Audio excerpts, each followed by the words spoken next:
Père,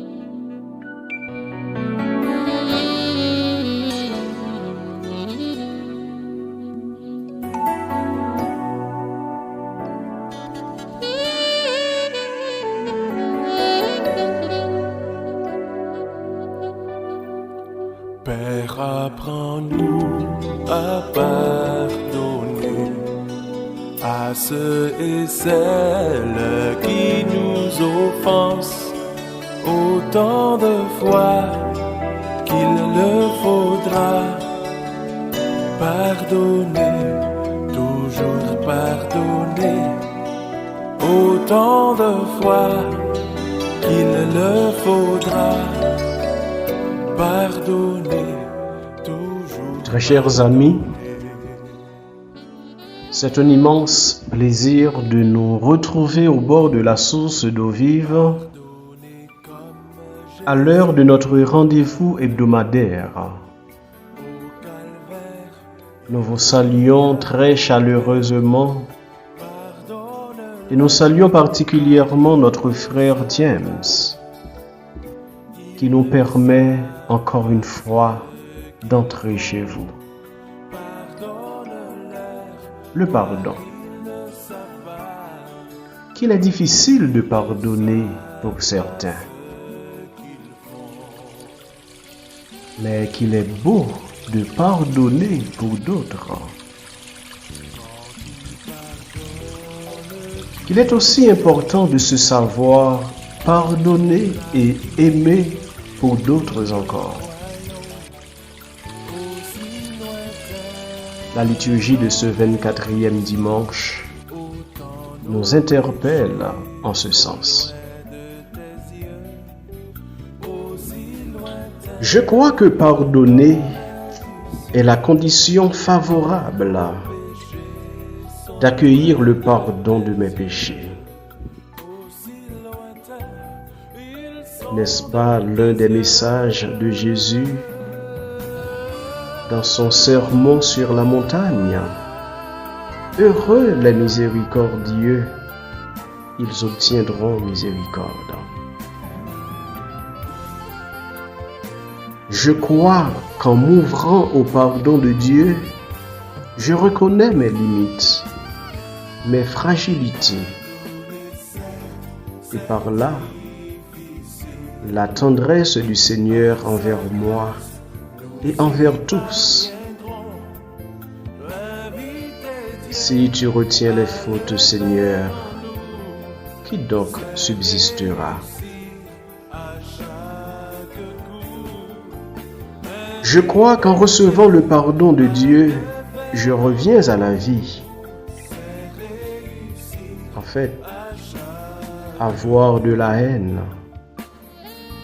c'est en quelque sorte habiter et s'installer tranquillement dans les ravins de l'ombre de la mort. Or, pardonner consiste à les traverser vers les eaux paisibles. Je crois qu'en pardonnant, je retrouve et reçois la paix au plus profond de mon âme, de mon cœur, de mon être. Donne le pardon et reçois la paix, disait Saint Jean-Paul II dans son message à l'occasion de la 30e journée mondiale de la paix. Je crois qu'en pardonnant, je marche sur la voie du Seigneur. Il n'a cessé de pardonner aux pécheurs, aux persécuteurs et même à ceux qui l'ont abandonné et livré.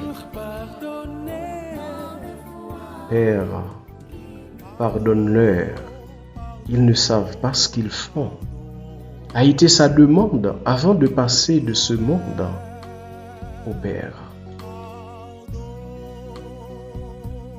Je crois qu'en pardonnant, Dieu est à l'œuvre en moi Sa toute puissance d'amour se déploie dans ma faiblesse.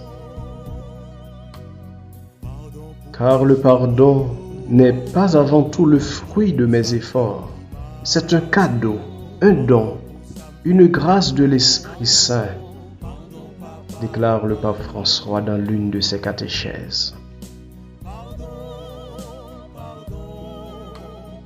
Cher ami, face à tout ce qui te paraît difficile et impossible, invoque l'Esprit Saint.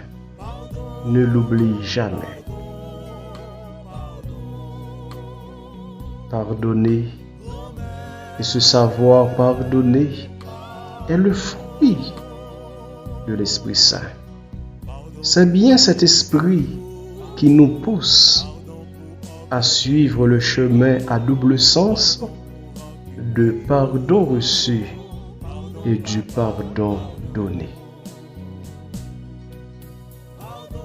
Je crois que pardonner améliore les relations et renforce les liens d'unité dans les familles, les groupes et les communautés de foi. C'est en définitive le ciment qui nous relie, qui nous tient ensemble. Paul exhorte les Colossiens à cet élan de solidarité, de fraternité et d'unité. Supportez-vous les uns les autres et pardonnez-vous mutuellement si vous avez des reproches à vous faire.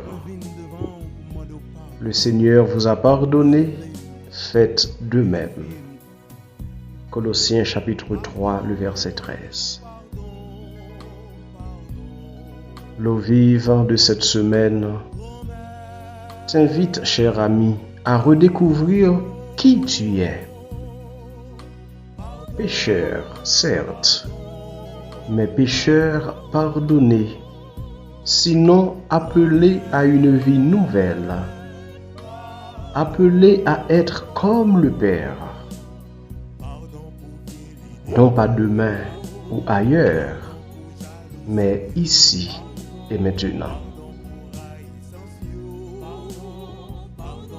Amis, pas tant demain pour libérer et guérir cœur.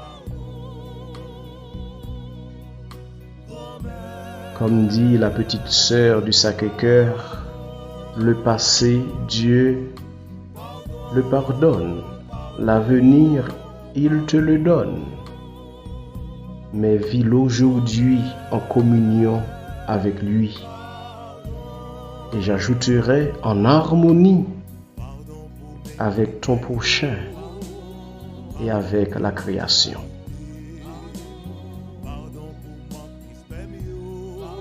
Pour ta miséricorde qui se renouvelle chaque jour, Seigneur, merci. Apprends-moi à pardonner comme toi tu me pardonnes. Et que ton Esprit Saint demeure, mon maître intérieur partout et en toutes circonstances. Très chers amis, nous avons été heureux au bord de la source d'eau vive. Davantage heureux de savoir que nous sommes en communion de prière. À la semaine prochaine, au même endroit et dans le même esprit. Fais-moi la grâce. C'est peut-être ça me promet tout pour ne pas recommencer encore.